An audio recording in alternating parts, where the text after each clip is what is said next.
자, 두 번째 영상 이어서 보도록 하겠습니다.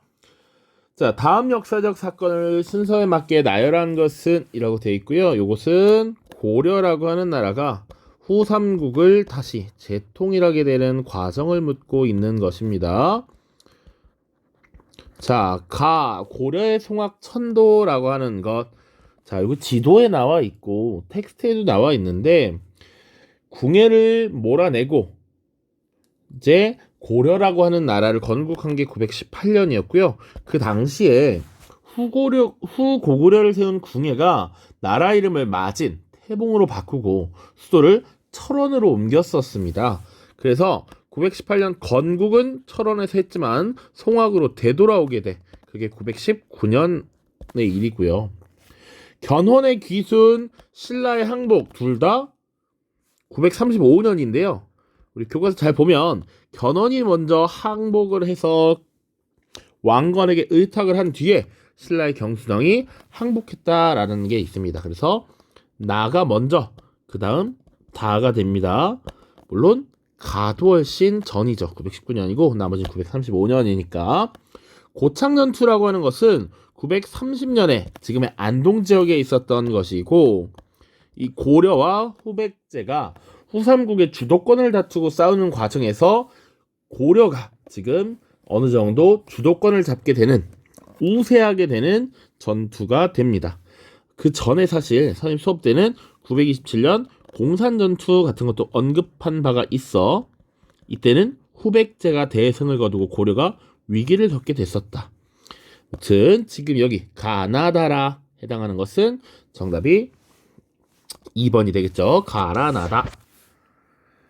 다음입니다. 가국가에 대한 탐구 활동으로 가장 적절한 것은 백관을 소집하여 가를 섬기는 문제에 대한 가부를 의논하게 하니 모두 불가했다. 어떤 나라를 섬기는 거겠죠. 일단 유독 이자겸, 척준경만이 가 국가가 정치를 잘하고 병력도 강성하여 날로 강대해지고 있습니다. 또 우리와 서로 국경이 맞닿아 섬기지 않을 수 없는 상황입니다. 섬겨야 합니다라고 주장했다는 것이지. 게다가 작은 나라에서 큰 나라를 섬기는 것은 선왕의 도리이니 사신을 보내 먼저 예를 갖춰 찾아가는 것이 옳습니다. 아니 왕이 이 말을 따랐다라고 돼 있죠. 지금 이자겸과 척준경이 이들을 섬겨야 한다라고 얘기했어. 당시 이자겸이라고 하는 실권자, 왕의 장인어른이자 왕의 외할아버지였던 이자겸이 자신이 가지고 있는 이 기득권, 실권을 전쟁을 통해서 행사하지 못할 것을 염려했다라는 것이죠. 당시 여진족 혹은 여진 세운 금나라에 대한 탐구 활동을 찾아보면 되겠습니다. 1번 다루가치를 파견한 의도 원나라죠. 원나라 내정 간섭을 위해서 원나라가 파견한 관리가 다루가치였다. 강동육주 요나라와의 관계고요. 현종이 나주로 피난을 떠는 것도 요나라입니다. 좀 더 깊게 보면 강동육주는 거란의 1차 침입, 현종이 나주로 피난 간 것은 2차 침입이 되고요. 4번 별무반, 이게 맞죠? 여진족이 계속 고려의 동북 지역을 귀찮게 침략했다라는 것이지. 이를 대응하기 위해서 고려에서는 별무반을 조직해서 이를 정벌하고 동북 지역에 9개의 성을 쌓았다. 동북구성 정답이 되겠고요. 공민왕의 개혁, 원나라와 관련이 있는 것이겠죠. 반원 자주개혁. 묘청 정지상 등은 묘청 나왔어 이미. 서경, 천도운동 이게 되겠죠. 풍소도참 사상을 내서 서경으로 천도할 것을 주장하며 서경의 대화궁을 지었으나 결국 인종이 서경천도를 포기하자 서경에서 반란을 일으켰다. 자, 요거 연도로는 사실 1135년인데요. 아까 이자겸의 난, 이자겸 다뤘는데 이자겸의 난이 1126년, 서경천도운동이 1135년이고 심지어 이 두 사건을 겪던 고려 당시 왕이 인종이라고 하는 왕이었다. 인종. 자, 그러면 보자고. 선생님이 다른 연도는 별로 강조한 적이 없는데 고려 시대를 크게 나누는 이 1170년은 알고 있으면 좋다라고 했어요. 자, 그리고 개경으로 환도한 게 1270년이야. 딱 100년 뒤야. 오케이? 자, 그래서 이 무신이 권력을 잡은 무신정권기가 딱 100년이다. 근데 사실 지금 이거보다 전이죠. 고려건국 하면 918년이고요. 귀주대첩을 거란의 3차 침입이니까 1009년 뭐 요 정도 됩니다. 정답은 2번 나가 되고요. 이 무신정변이 인종의 다음 뒤를 이은 의종이라고 하는 왕 때 벌어진 사건이거든. 요거 찾으시면 되겠습니다. 17번 무신정권기 정치 운영이라고 되어 있고요. 형성기 문무겸직제, 최씨정권기 가, 붕괴기 김준년 임무 이렇게 되어 있어. 최씨정권기의 특징을 고르면 되는 것이지 기억, 중방을 중심으로 권력을 행사한 것은 형성기 초기의 이야기입니다. 무신집권기 초기에는 상장군과 대장군의 회의체라고 할 수 있는 중방을 중심으로 권력을 행사했다. 형성기에 들어가야 맞는 설명이고요. 나성을 축조하여 국방력을 강화했다. 나성 언제 축조했냐면 거란의 2차, 3차 침입 시기에 수도를 방비할 목적으로 건립했다라고 보시면 돼. 주로 3차 때 3차 침입을 전후한 시기라고 보시면 됩니다. 야별초 조직, 교정도감 설치, 정방 설치 다 최씨정권기에 해당하는 내용이죠. 이 야별초가 나중에 좌우별초로 나뉘고 몽골군에게 끌려갔다가 돌아온 신의군까지 포함해서 3별초가 된다. 최충원 때 교정도감 설치, 최후 때 정방 설치 이런 거 기억하시면 되겠습니다. 18번입니다. 밑줄친 왕에 대한 설명을 오는 것은 기철 나왔어. 그리고 이제 기철 세력들, 기시 세력들을 모조리 죽이고 사직을 안정시켰다라는 거야. 이런 기철 같은 세력들을 당시에 권문세족이라고 표현했습니다. 권문세족, 토지와 노비를 빼앗는 불법을 저지른 인물들. 그래서 당시 왕은 공민왕이 되겠고요. 공민왕에 대한 설명으로 옳은 것을 고르면 돼. 자, 1번 동령부와 탐라총관부를 돌려받은 것은 충렬왕 때입니다. 요 교과서에 서술이 잘 되어 있기 때문에 요거 선생님이 봤었던 기억이 납니다. 양전 사업을 실시해서 국가 재정을 늘렸다. 이것은 우리 조선시대 태종 이방원 때 했다 이런 얘기 했었죠. 보통 국가 초기에 이런 일들이 많이 등장합니다. 3번 신도를 등용하여 전민빈정도감을 설치하였다. 억울하게 혹은 잘못된 토지나 노비를 바로잡는 기구였죠. 전민빈정도감. 이게 정답입니다. 고려 국왕이 정동행성의 장관을 겸하게 한 것 역시 충렬왕이고요. 정치도감을 설치했다라는 건 왕은 등장하지 않고 우리 교과서 서술은 있습니다. 충목왕 때의 일입니다. 19번 가해 검색 결과이다. 가해에 대한 설명을 옳은 것은 자, 뭐야 갑자기. 자, 1145년 인종 때 김부식의 주도 아래 구삼국사의 신비한 내용을 대폭 삭제해서 이규보의 비판을 받기도 했다. 김부식만 나와도 사실을 알 수 있다. 삼국 사기입니다. 사기. 그래서 삼국 사기에 대한 설명 1번 유교적 합리주의 사관에 입각하였다. 그래서 선생님이 이런 얘기 했었지. 불어, 괴력, 난신. 자, 불어 말하지 않아 괴이한 힘과 어지럽고 신비한 것들을 말하지 않아 라는 것이었습니다. 자, 2번 고려를 중국의 제국으로 인식하였다. 제왕 운기가 되겠고요. 단군을 우리 민족의 시조로 기록하였다. 제왕 운기. 그리고 삼국 유사에 대한 내용이었다. 불교의 설화적 전승을 중심으로 서술하였다. 삼국 유사이고요. 원간섭기의 자주성을 회복하기 위해 편찬하였다 라고 하는 것은 뭐 동명왕편 뭐 이런 것들 혹은 제왕운기 이렇게 보시면 되겠습니다.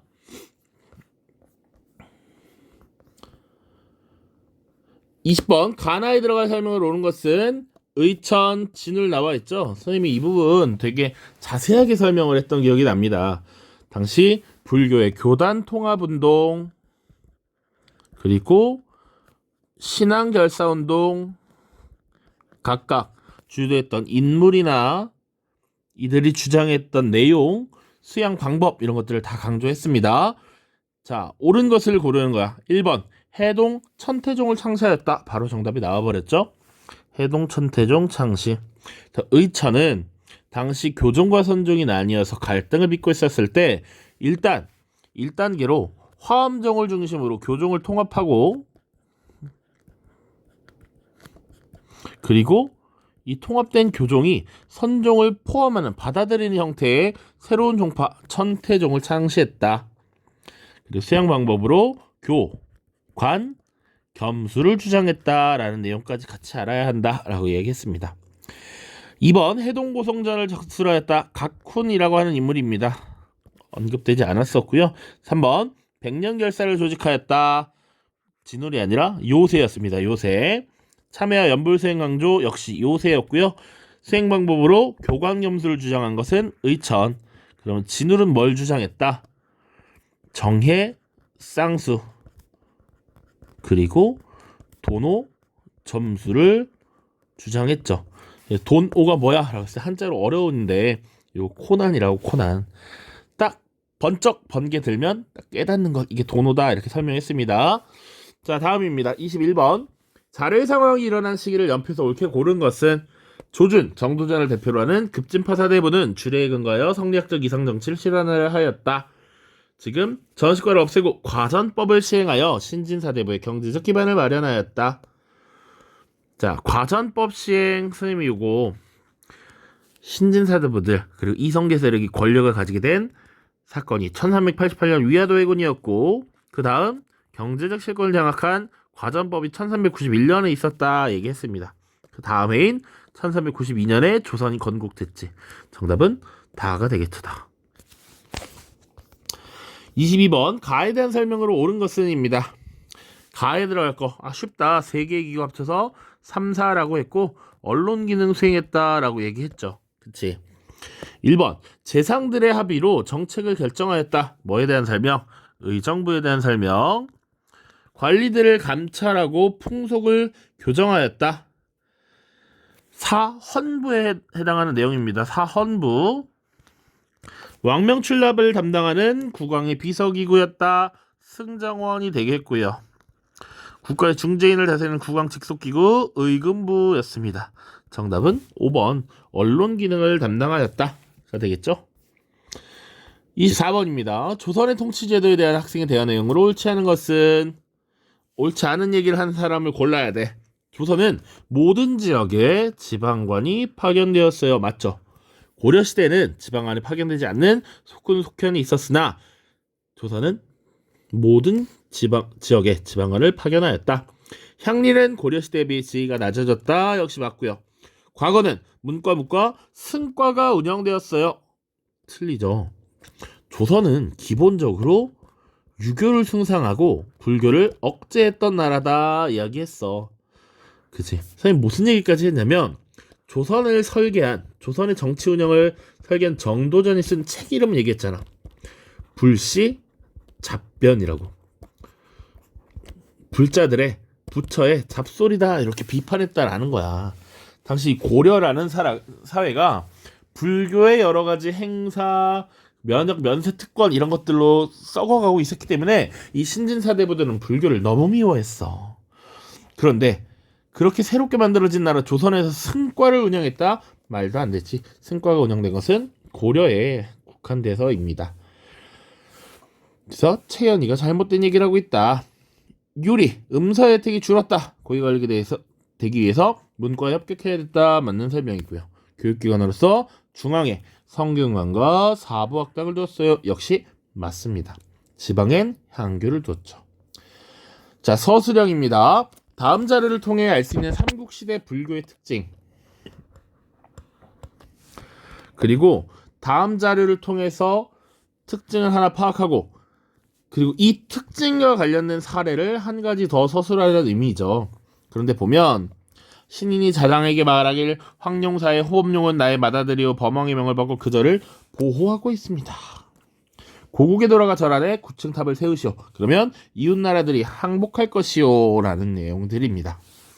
여기서 알 수 있는 삼국시대 불교의 특징은 국가의 안녕, 국가의 발전을 기원하는 호국 불교의 특징을 가지고 있다라는 것이죠.